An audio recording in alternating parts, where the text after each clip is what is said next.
is, the main goal is to present the Fire Safety Guideline for Building Applied Photovoltaic Systems on roofs that we published about a month ago here at the Slovenian National Building and Civil Engineering Institute, ZAG, and predominantly written by the FRISSBE team, which is a European project.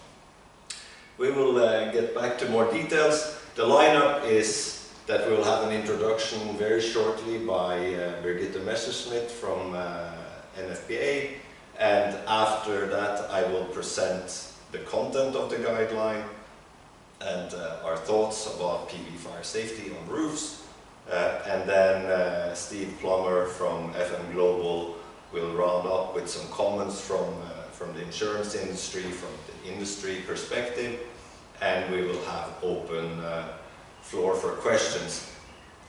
Given the time available and the number of people online, I do kindly ask that people maybe write their questions in the chat so that we can keep a track of that and more easily be to the point with the questions, and also see, avoid repeats of new questions or so. So with that, I will actually just let Birgitte start. Birgitte, you ready? I am so ready. Good. So I gave you your slide here for this. This is you can just introduce yourself briefly, and then your slides are the next ones after this. All right. Well, thank you so much, Grunde, and good morning to everyone from sunny Massachusetts. Good afternoon in Europe. My name is Birgitte Messerschmidt, and I'm heading up research here at National Fire Protection Association, and we are located in Quincy, Massachusetts. As Grunde has nicely shown, there is one of my columns from the NFPA journal. If you find what I'm saying of general interest, I will recommend that you go online, check out our journal, and every 3 months when a new journal comes out, there will be a new column from me. All right, Grunde, first slide. So, these here are headlines that I copy-pasted from a big American newspaper last week when I did the slides. And as you can all see, they relate to climate change. There is no doubt that things are happening to our climate. Things are getting hotter, things are getting crazier. Record global heat, more wildfires, crazier storms, heavier rains. We continue to see the impact around the world. And for the last 20 years of my career, it has definitely been a focus for a lot of policies. We've talked a lot about energy efficiency and sustainability, but no doubt that the extreme weather events that we've seen, in especially the last decade, have really accelerated policy initiatives around saving energy and producing renewable energy. So next slide. So one of these, somebody's not on mute, can I ask thank you? So one of these initiatives, of course, is the Repower EU. And this is all about securing affordable, secure and sustainable energy for Europe. And this was launched in May 2022 and will help Europe to save energy, diversify energy supplies and produce clean energy. All really, really great things that the rest of the world can look to Europe and say, wow, you're really making some good initiatives here. And some of this is being implemented through the Energy Performance of Buildings Directive, which was adopted here, the recast was adopted in April 2024. And Grunde, I stole this graphic from your guidelines because I figured I couldn't make it any better myself. But what it really shows is that aggressive timeline that is in the EPBD for installation of photovoltaic panels on buildings. So starting already from 2027, all new public and non-residential buildings larger than 250 square meters. Then from 2028, all existing public buildings larger than 2,000 square meters and all existing non-residential buildings larger than 500 square meters if they undergo major renovation. After 2029, all existing public buildings larger than 750 square meters, and from 2030, and this one is really one that blows my mind, on all new residential buildings and on all new roof car parks, and then from 2031 on all existing public buildings larger than 250 square meters.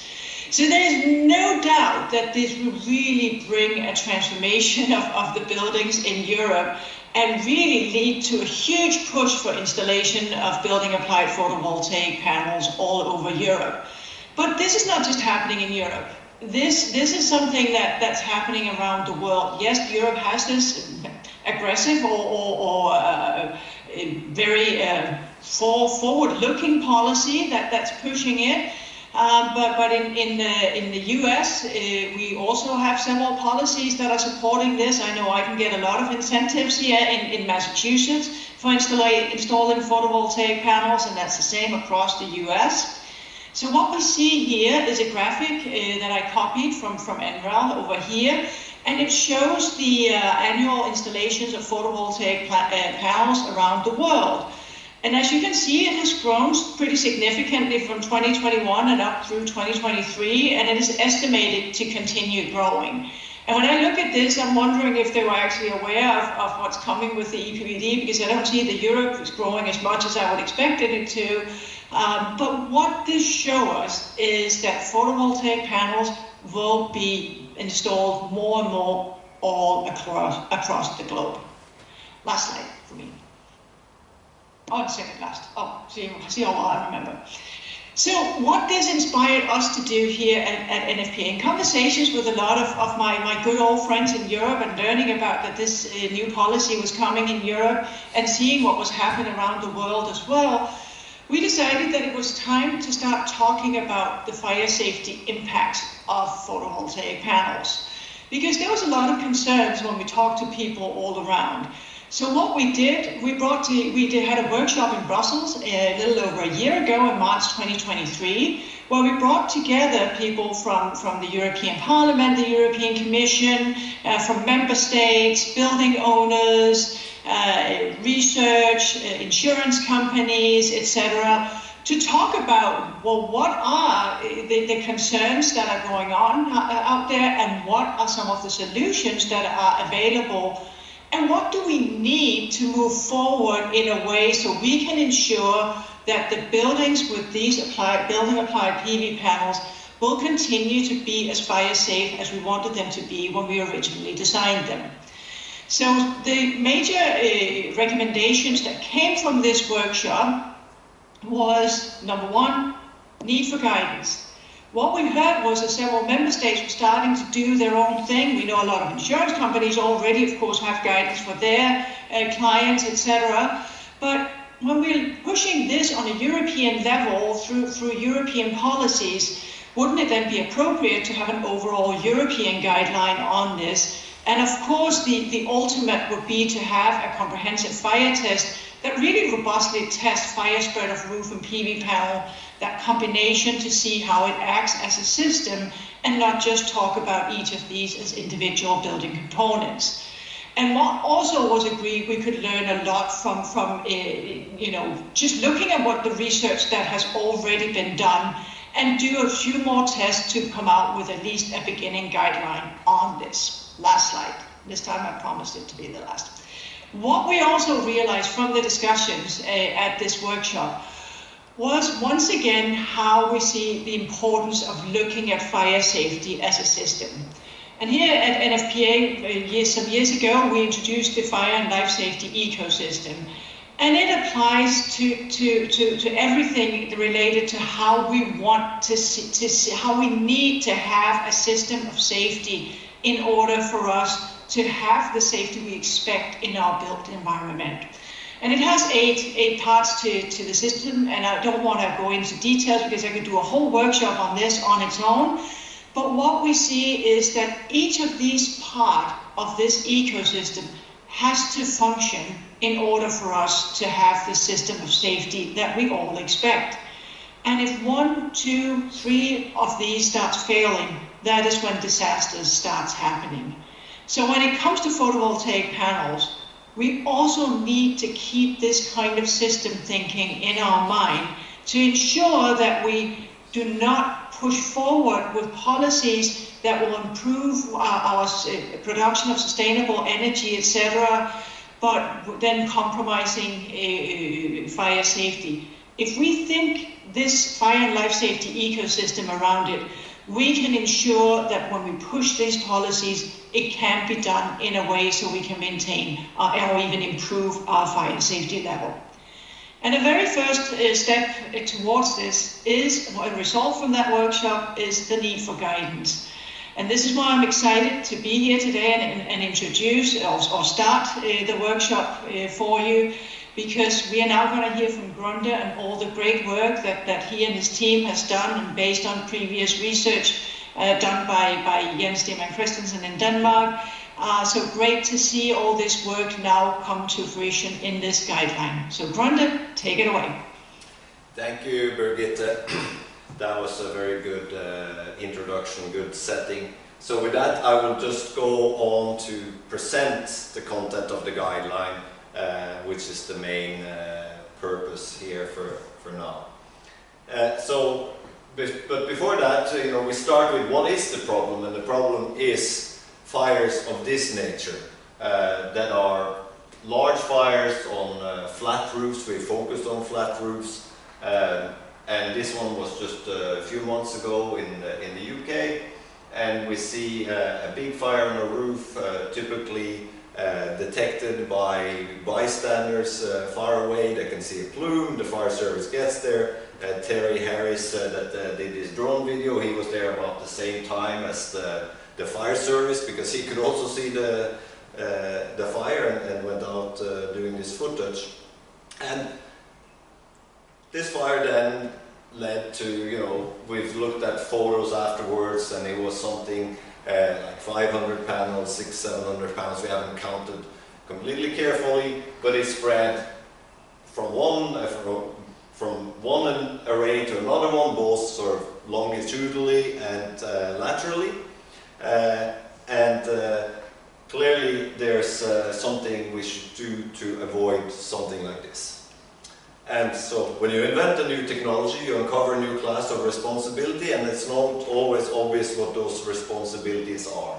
But that is also what we need to figure out, how we can take care of this challenge that we have, that is a bit in the way for this successful implementation that we all want.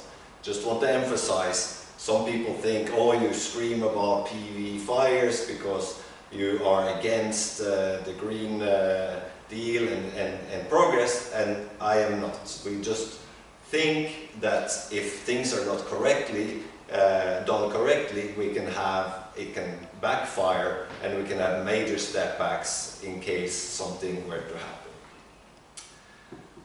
But so going back to that fire that I show you, what we really want to also emphasize is that if you look at these two fires, one is the one in Peterborough in the UK, and the other one is from Heerenveen in the Netherlands, appear to be fairly similar fires. The one in Heerenveen was a bit bigger, I think maybe 2,000 panels.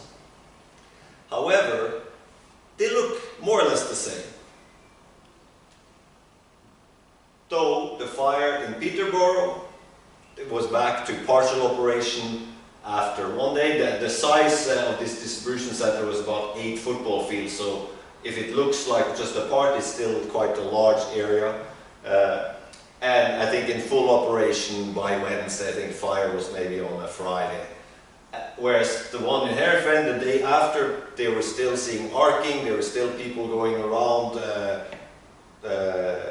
extinguishing small fires, and from what I understand, this fire was a total loss. So how can two so similar fires, one lead to being a nuisance, and one lead to being a massive loss? This is what we want to understand, and then use this forward so that we avoid and all make all the roofs very safe. And Birgitte has talked about the Repower EU, so I'm not going to go into that. but I want to emphasize the part that all buildings mean all buildings. So it's schools, museums, hospitals, care homes for elderly. We have a growing elderly population. It's timber buildings, it's car parks. So we need to consider that also in the respect of this. And this Birgitte has shown already. So then, part of the motivation, also following up what Birgitte said, you know, there's many insurance companies, also safety consultancies, PV producers that provide guidelines. But Nick from our team, Nick Russ, went through in detail and looked at these guidelines, and the consensus that we found, we published also in the SFP Europe magazine, is that there's a heavy focus on ignition, rarely a consideration of risk at system level, and sometimes a poor link to experimental results, scientific results, and deeper studies. So there's a need to validate the measures and not just say that I saw it once, so that's a problem. We need to have a systematic overview. So the gap is that we're not addressing the effects of PV installation on a building fire risk at the system level. We look at components, we look at products, we look at individual materials, but we don't look at as a whole. And this was the motivation for then what became the guideline, and is readily available on our website, at the FRISSBE.eu website in the news section. There's also a QR code. I'm sure if you Google it at this point, you should be able to find it. We're also quite surprised, but also happy at the same time that it is coming in other languages. We have been working with several people to introduce it in other languages, so we're content that it's gaining traction in that sense. The main build-up of the guideline is we've put 4 sections: ignition hazards, fire dynamics, roof construction, and firefighting operations.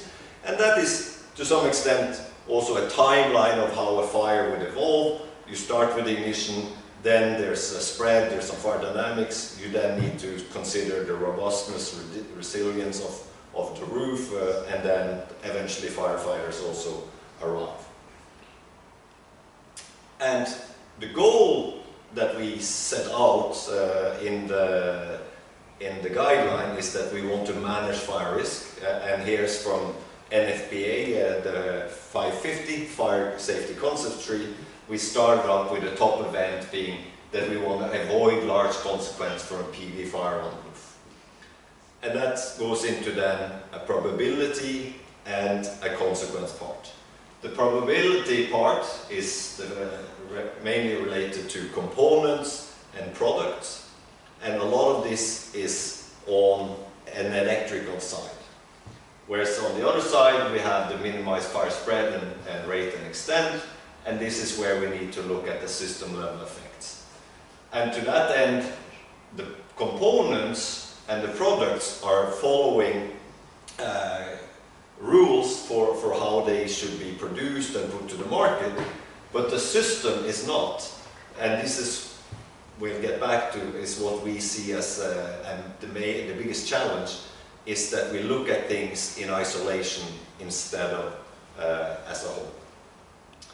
So in terms of the ignition hazards, again, components, products, the challenges are related to the fact that we only test products and components with a focus on electrical aspects. Some tests are also looking at the fire safety. The cables will have flame retardants. The panels typically have a very minimal amount of combustible materials, some less than 10%. So that's not the problem. There's though a challenge with component and product quality, in all the components that can be used. There's also a challenge related to installation quality, and there's a challenge related to poor or no maintenance. And what all of that leads to in a study from the Clean Energy Associates is that we have something they outlined. They looked at 600 sites around the world. I think similar studies done in other countries. They found the same here in Slovenia by organization here, that more than 90% of the inspected facilities with solar had problems, and you can see here that all of the top 10 problems are more than 20% and as high as 50% in percentage of installations with a problem of that nature. So that will then lead to fires, and we see fires, and we did a study that I was involved in. You can see here, this is by the University of Putra in Malaysia, that Jens, my former PhD student who's now working at DBI in Denmark, he and the group did a study where eventually came out with this number, 29 fires per gigawatt installed, which will, according to the EU numbers, will lead to a large number of fires. Of course, a lot of these fires will just be small fires, but some of them will be quite big fires and costly fires, and that's what we want to work with and reduce. You can read the paper to look at the assumption of the study, but I do want to point out that this is, of course, not a figure that is just, that is absolutely correct. There's many assumptions made, but it is an estimate. And I have pointed out before, I was on a podcast yesterday for the Fire Science Show, that you can also find me discussing this, probably saying some of the same things. So, but I do consider, recommend you to go and listen to that too. But so the study, one thing is we need better data. So we need to record things better, because right now it's maybe based on media reports or in selected countries that have good statistics.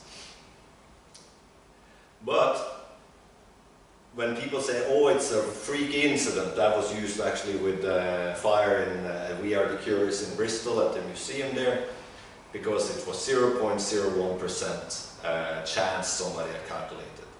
However, with the numbers that somebody on LinkedIn pointed out, there's 2 million installations in the UK alone, which would then result in something like 200 fires per week, corresponding quite well with messages from fire service in the UK going out to several fires per week.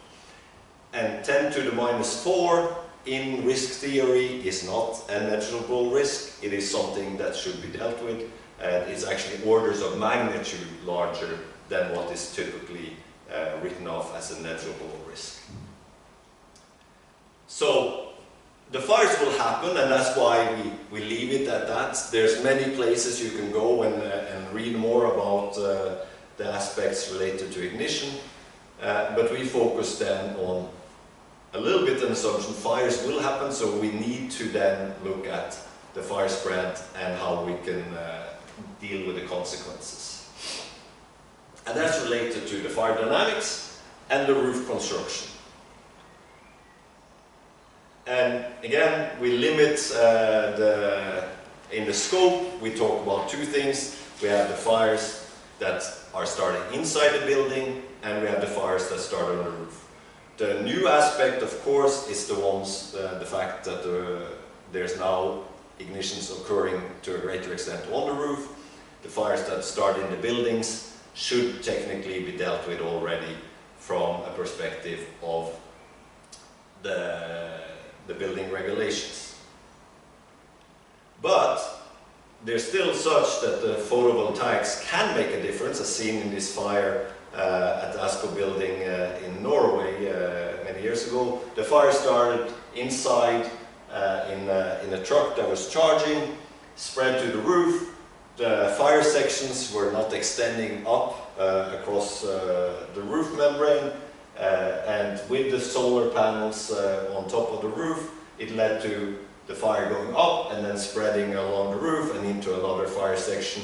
which resulted in a very, very big fire, fire helicopters being used, dropping large amounts of water, and a big overall amount of damage.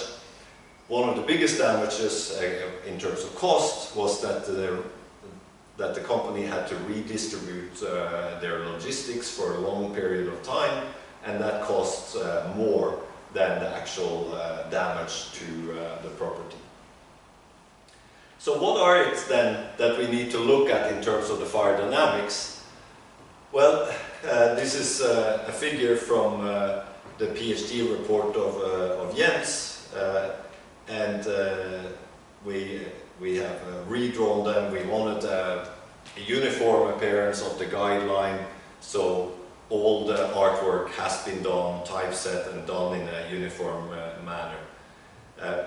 So we have two things, and sometimes people say, oh, you should use it as a cartoon, you know, one by one. But if you look at the figure to the left, if you have a roof built up with just a regular membrane and you put a wood pre-ball, which is a typical roof test scenario that can be used, there may be some reaction just locally around the crib, but eventually there will be no spread to a larger amount of fire of the roof. This is actually the test criteria, that it should only spread so and so many centimeters across the roof.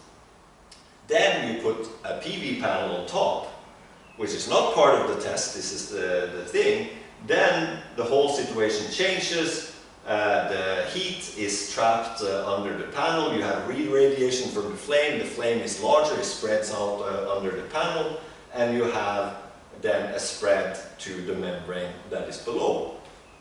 And that is seen empirically many places, that is the case. So also from work of Jens's PhD, this is the top one is without, it's just a flat plate of PMMA burning, and the bottom one is a fire with a plate above, and it's a steel plate. It's not a PV panel. We did the same thing with PV panels, but the key is the fire dynamics changes.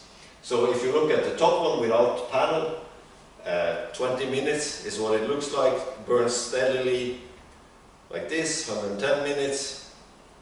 Whereas when we then have a panel, 15 centimeter gap distance, after 10 minutes, 15, but this is 20 minutes. So clearly the fire grows to a completely other proportion, because more of the membrane is burned, and it's burned, releasing more energy that is then helping spread the fire beyond the point of origin. And we can see here also another fire, just to show, because often we hear that, oh, it's because of you use bitumen, it's because you use the PMMA, it's because of the, this wouldn't happen with our membrane. But when we use this PVC, it's only half a square meter of PVC under a panel, and we can see that with time it ignites the membrane around, and it spreads the fire then eventually to the entire area below the panel. The membrane was extended beyond the edge of the panel, but that didn't spread beyond the edge of the panel. And you can say, this is just half a meter of membrane, so it becomes quite a lot, a big fire from just below one panel, and this obviously can then ignite to the next panel, to the next, and spread across the whole roof. That's the sequence of what we see. And yes, the study's also been shown, you know, that yes, there may be some wind, spread a little bit, but it doesn't continue to spread because the membranes have been designed not to spread beyond this point.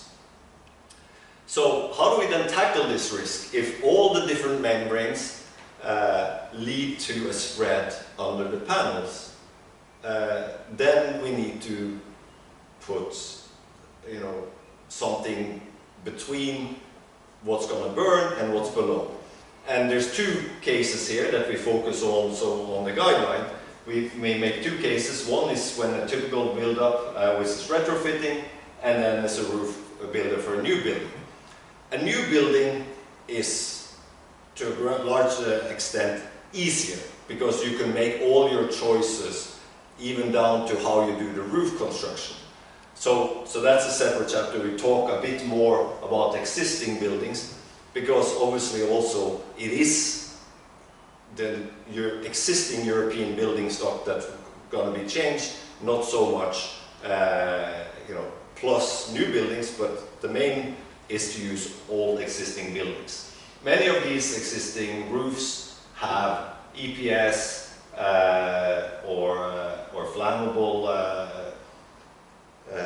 insulation with a membrane on top, and what we then refer to is a mitigation layer, that on top of that you need a new layer of insulation and a new membrane before you build up. If you build up straight on the EPS, many experiments have shown that this will lead to a large fire involving the EPS on the roof. To showcase a little bit of how this works in practice, we have two small aisles, with one with bitumen just on top of EPS, one with a mitigation layer between the EPS and the crib, and then we have a larger build-up with the same here with a mitigation layer, and there we show also that it's the geometry that matters in the panels. So with some time we can see that the one with they're all ignited with the same wood crib. The one with just EPS and bitumen ignites the bitumen, and we put out the fire at that point. And whereas the other, you can say, we also have some upright panels. Again, so they show that it's the fire dynamics that matters. This whole roof build-up is the same, ignite at the same time. And when we have a fire under a conventional north or south facing panel, or an east facing configuration for that matter, then we get the spread to under all of it. But you can see that the line, the fire, as big as it is, it doesn't spread further along the roof on that one. And eventually, yeah, the fire gets quite big, but we see again, the fire doesn't spread beyond the panel. So it is the change dynamics, it is the system that matters. And in this case, as big as this fire was, with the mitigation layer, the EPS below, as can be seen here, was completely undamaged, whereas the one where even just the crib burned was more or less consumed. You can read more about this also in PV Magazine, and also in the Fire and Risk journal by FPA, where some of these results have been published. Yeah, so here it's... Then moving on, so yes, we try to by a mitigation layer. We want the fire to spread. We don't want the fire to spread, but the fire will typically spread along the roof membrane. So naturally, but what we want to prevent with the mitigation layer is that it comes into the main asset, which is the building, damaging the roof, damaging the content. But eventually, so you have a fire burning on the roof. Eventually, there will also be need for firefighting operations. And in terms of tackling the risk for the firefighting, it's key to have rooftop access and space for doing the operation they need to do. You need to reduce the electrical risk, shut down or minimizing the voltage output, and you need the application of extinguishing medium, which can also be relevant to know what is a good medium to use in the case of electrical fires. It is important also to know that since the roofing membrane is the main barrier for keeping water out, if it has burned and then you spray a lot of water on top, this will eventually have the potential for big water damage inside the building. So array configuration matters in terms of this. We need have a certain distance from firewalls, from edges, from roof vents, because again, if the fire spreads to the roof vent, then we can easily enter the building. And we also have then PV panels, the distance, the array sizes. And why does this matter? Well, here's a fire from, I think it was in Secaucus in the US. You see the panels have been built all the way to the edge of the roof. So the firefighters are left standing at the far distance, trying to spread, but they can't reach to the fire. You can see that the distance here is too large for them to reach. They can't walk across because they don't know the roof structure is solid enough to work on, and creates a very difficult situation for them to fight the fires. So in terms of general concerns, we have late detection, personal qualifications, installation and maintenance, the lack of data for statistics, and limited information available for firefighters. What do they know? Do they know the type of system? Do they know the roof buildup? Do they know where the shutdowns are? How to approach it when they go to a site where there's photovoltaics on the fire? I've heard videos, from the emergency vehicles going out, and they're like, "Oh, there's a roof is burning. So what is burning? The panels?" No, the panels don't burn. It's the roof that burns. And there's a need for education also to understand the problem, because if you do think it's the panels that are burning, you may be applying your medium to the panels, but the panels, to a large extent, to burn it's what below. So in terms of maintenance, installation, this was a fire from London. Could be seen from a far distance, but if you look at the arrays, they're not very straight. If panels move, they're often quite tightly connected, and this causes strains on cables and connectors, that can lead to then arcing, which can then lead to fires. So in terms of the conclusions for the PV guideline, is that the PV system increased the fire risk of the buildings. The number of installations of fires is increasing. So those two combined leads to a lot more fires. And then assessing and mitigating the risks to system level is crucial to enable robust solutions. So we also have the figure where we talk about, the probability and the consequence severity. This was from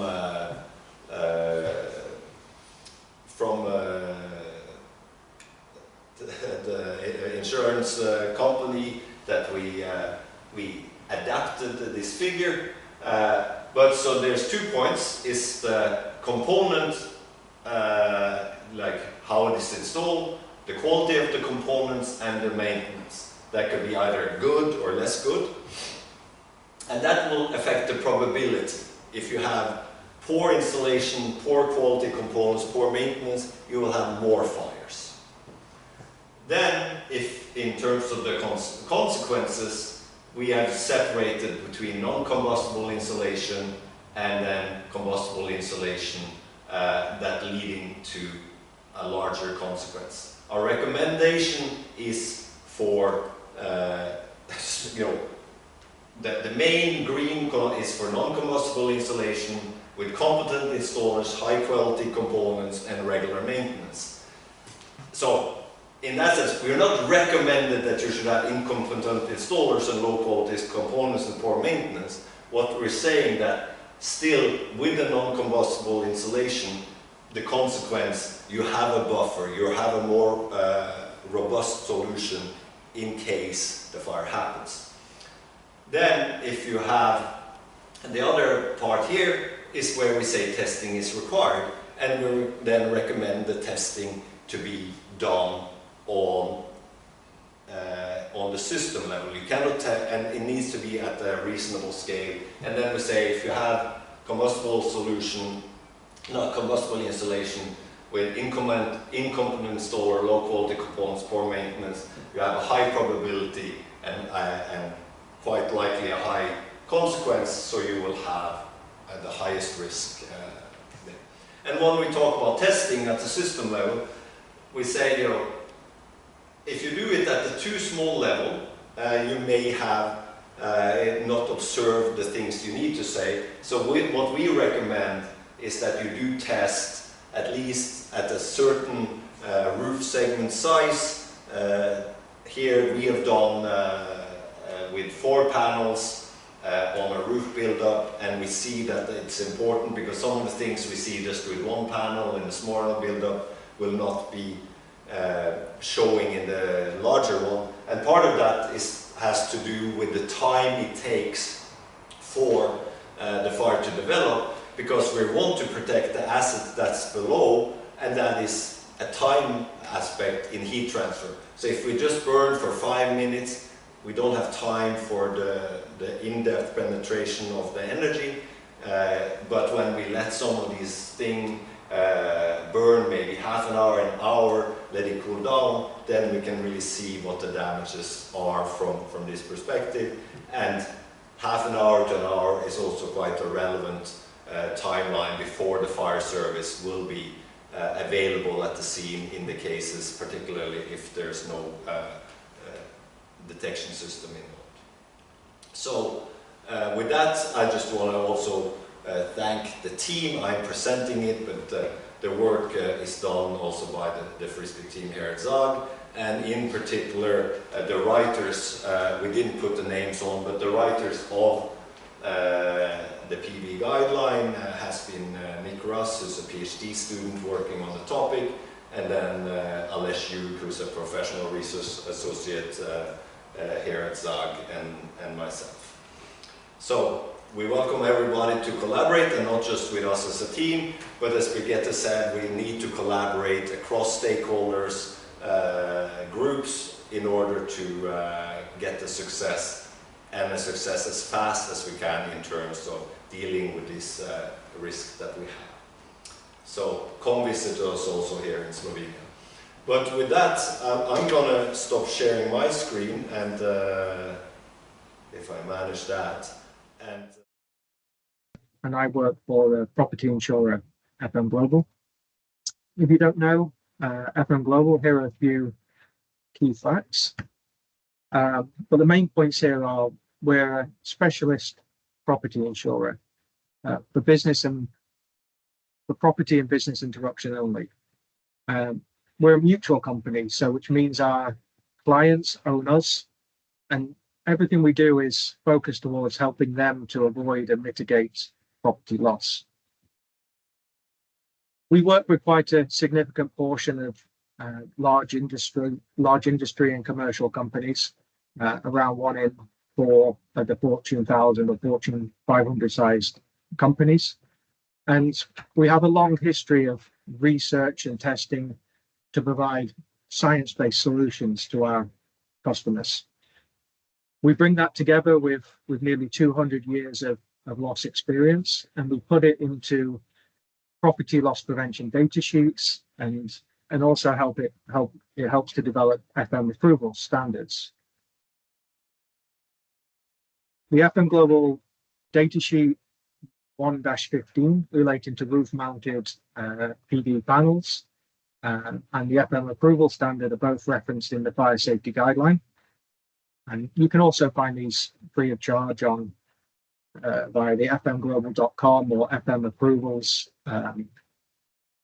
websites. In terms of the work FM Global has done on rooftop PV, we developed a data sheet back in 2014 originally, so 10 years ago, and of course we've done work since. But the FM Global test in the approval standard, we ran, I think, an initial 17 tests to develop our FM approval standard. And if I just fast forward this a little bit here, I'll explain a bit about the test that we do, which is a standard rooftop test. It's an ASTM E108, so an American standard test. The test we do on all external roof fires. And we just modified that test apparatus a bit to make it longer, so we can put PV panels on and give systems a chance to pass. It's a gas flame burner, so slightly different than a wood crib you might find in a European rooftop test or similar. It has wind in the test. You can see this particular test was done on a built-up roof system with gravel and bitumen over a modified bitumen base ply with a PIR insulation. Now, this roof by itself would be an FM approved roof assembly with a Class A rating, which is the lowest flame spread rating. But you can see as soon as you put plastic back PV panels, probably glass backed as well, you get quite an intense fire spread. And of course, we would expect that fire to continue to propagate over the roof. To the next slide. So the FM approval standard results in approved assemblies, and an assembly is the key word here because it's everything from the roof deck to the insulation to the cover, the way the PV panels attach to the roof, in addition to not just passing fire spread tests, but hail resistance as well as wind uplift tests for areas with higher wind speeds. So clearly, for new construction, FM Global's advice is to use FM approved systems. And as Brandy said earlier in his presentation, it's easier to engineer a more resilient system from new.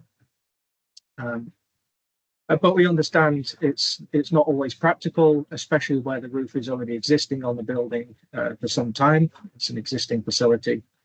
And in those cases, what we are trying to do as an insurer and a risk engineering service provider is to avoid the most severe cases with the largest consequences for our customers. So the two loss examples here are one from Germany with a multiply bitumen roof cover where the fire spread over an extremely large area in that facility. And with fire damage, you of course lose the waterproofing of the roof, and you get, as a minimum, water damage inside the facility. And the one on the right-hand side here was a loss in the USA, which was a cooled or refrigerated storage facility, sprinkler protected, as you would expect in the US because it's required by code, but insulated with expanded polystyrene, EPS, and there the fire was able to get inside the building, causing complete loss or near complete loss of that facility. So, in line with the Fire Safety Guideline, we would be advising customers where you have more combustible assemblies to use to understand what your roof construction is made of, and use some kind of a thermal barrier, thermal barrier between any combustible insulation or roof cover and the PV panels, as well as using glass back PV panels, because we see that they are also positive in this in reducing the spread of fire. The emergency response is also an important element, and you can see this was the little fire that was in Peterborough that was referenced earlier. And I think it's important to note that you can see the roof access there, the ladder up to the roof, which did allow firefighters or people to go up and observe what was happening. And we can see the aisle spaces between the different arrays of PV panels are pretty decent in this place, which allowed them also some access eventually once they were confident enough to do that. So it's often hard to see on an individual site level basis what impact following recommendations or taking mitigating actions has. We can see it as an insurance company. We see it on a more macro level, where customers that work with loss prevention and work with FM Global over time basically suffer less losses, have less severe losses. And what that enables us to do as a company, as a mutual company, where our customers are owners, is we can share that success with our customers in the form of a membership credit. Okay, I'll hand you back to Gundy, and thank you. Yeah, thank you, Stephen. That was a very good talk. I now go into, there's some questions here that I've looked at with half an eye. Will there be a recording? Yes. Can we have a copy of the presentation? Maybe. There's find a way maybe to share it, but I'll just be honest, like some of the presentations, when you share them, things can be taken a bit out of context. People have seen it, so sometimes it's better. You know, the guideline is there,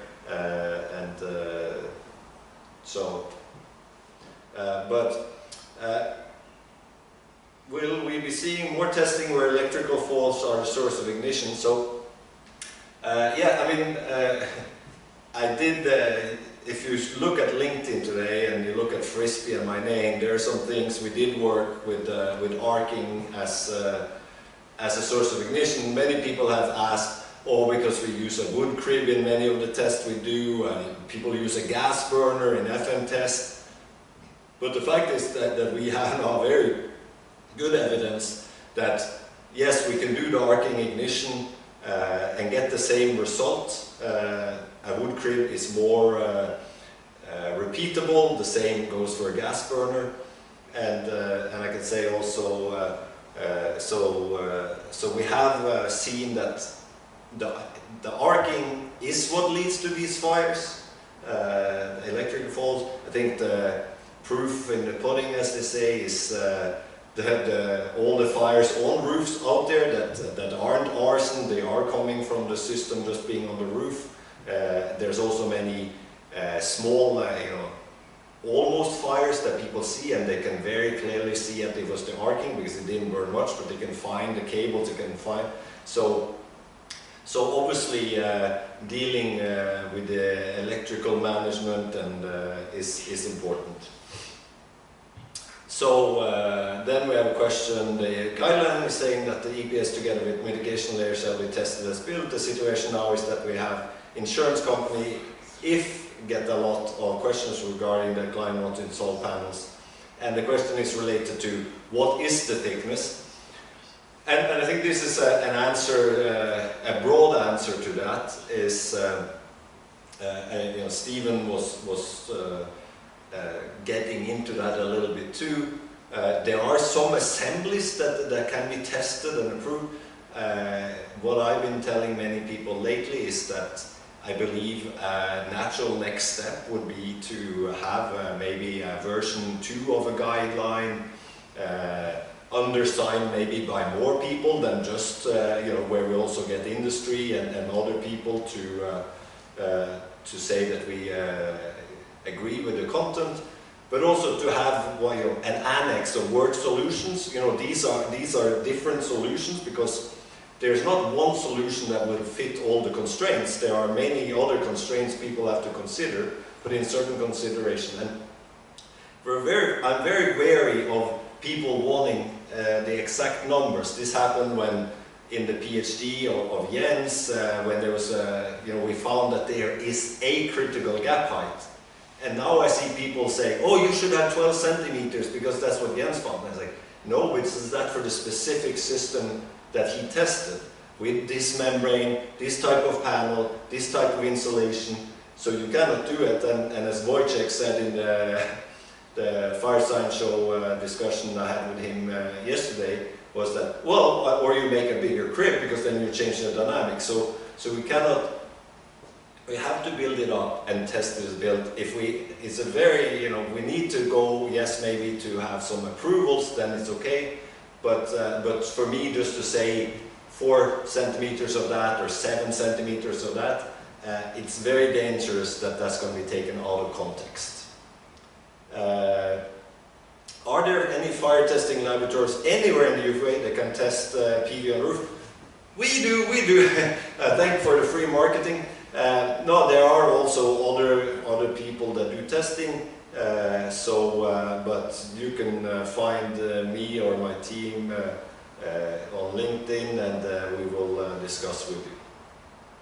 The guideline does not discuss the installation of fire detection for roof PV arrays, a fire detection system, FM Global. Will FRISSBE review a future project? Yeah, I mean, there's a natural expansion point. One of the things we wanted was to keep a relatively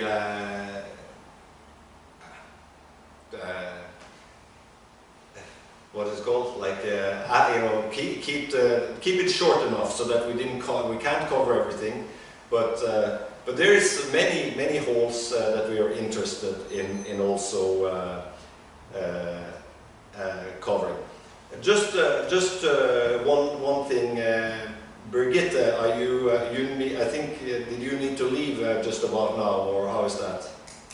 No, I'm still here. Okay, no, because when we talked, we discussed some dates, and maybe there was another date where you had like a sharp cutoff.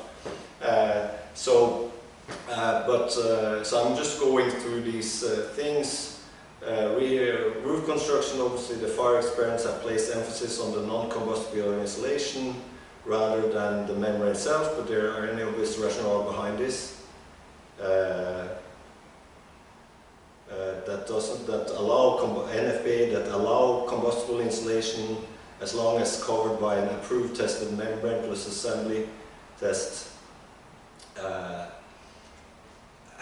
Well, yeah, so that's, you know, I think that's where I think that's actually in agreement with what we say, because if you look at the yellow part that I had in the matrix, we said that if it's non-combustible, we recommend that people test it, and if they find a way to test it and approve it, then that's a good way. We in general, we recommend that people test the solution, because what we do see is that for all of the membranes that are passing regular roofing standards without the PV panel, they all fail the non-existing test, you know, or the FM test. Most of them will need, and that's why FM, I think, also speaking, you know, on behalf of Stephen in the sense, that's why they also test the assembly. They don't say that, you know, we just test this membrane, they test the assembly, and eventually it's the assembly that may be approved, even though there may be some fire spread on the membrane. I don't know, Birgitte, if you also want to have some comments since NFPA is mentioned. Sure. So looking at this, I mean, I can't remember the requirements in full detail, I will be honest, but I do know that we are neither NFPA nor IBC at this point considers the combination of PV panels and roof assembly. So this just shows the need for having the understanding of how these things work together. Just looking at the membrane as a passing membrane will not inform you enough about how this combination of PV panel and roof assembly will perform. And the FM 4470 test referred to is fire from within, and not what we're talking about here. So I think the question more or less highlights the need for what you've been talking about here today, Brendan. Yeah, so that is the key, is that the tests, what we see is that the tests don't cover the inclusion of PV, and that's a dramatic change, and that's what we need very ASAP to include in some testing and do. There's a question related to, is it really so that we should put it on all buildings, because according to Energy Authority Department in Sweden, the EU Solar Panel Directive is also saying install PV panel if it's technical, suitable and economic and functional feasible. I have to admit, I am no legal expert and I am no political expert on all the EU documents related to this. funny question that I sometimes ask. I don't know if it's outlined how many panels or how much cover. So if is it enough to put one panel on it and you get a check mark? I don't know if there's some certain utilization grade that's required. I think some of these things is the classic high-level decision that we are part of what's left to figure out. It's been made a high-level decision. It's not been built up from the bottom to make sense for all the suppliers, everyone, all stakeholders in the chain. So these things are nuances that will have to be addressed as we go along. And I think the European Commission is aware of it to some extent, that there is a need for further details of where where you can say that's too risky. For example, should you put it on? I'm from Norway. Should you put PV panels on an old stave church from the 1300s? Is that are we really going there to the cultural heritage buildings that we need to put it on all buildings? Where do we give guidance? I think a lot of these things are also up to member states to react. So I see, Brigitte, you have your hand up. You're a very good meeting participant. No, I think this is a really, really interesting question and comment. And what went through my mind as I was looking at it is most likely what they were thinking when they say install PV panels, if it is technical, suitable, and economic and functional feasible, has absolutely nothing to do with fire safety. It has all to do with electrical safety and structural safety. I'm quite certain nobody ever thought about fire safety in that. So, but as you say, through legal speak and so on, one could potentially interpret it that way. But unfortunately, I don't think that was the original intent. So here's a question for you, Stephen. Does the entire building have to be constructed to FM standards in order for an installation to be considered as FM approved? The entire building, as in roof, walls, sprinkler protection, no. I think FM approved in this case, we'd be looking at, for an FM approved rooftop PV system, we'd be looking at that in isolation. Yeah. Of course, you wouldn't want horribly more combustible walls, or to be a resilient facility, you would hope to have all those things in place, but the FM approval would be for the roof system. And then, what's the passing criteria for the new modified ASTM E108 FM 4478? Stephen, was right back at you. I answered that in the chat later. Okay. Down in the chat. Okay, so good.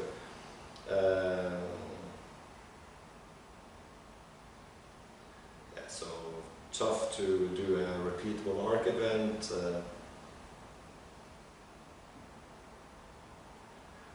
Is the question if there's a guidance on such an ad hoc fire test. Not to the best of my knowledge. It's something that we've considered because, actually yesterday I talked with one of the engineers in my team and said, let's write up what we do in the language of a standard to see how that looks. But to the best of my knowledge, no. Then there's some. So, have you looked at how many fires have occurred with a system with arc detection and rapid shutdown, a solar edge? I typically don't want to get into specific products and so on. The Lidl UK fire used plastic mounting system which create a higher fire risk than the metal component, not diesel. Right?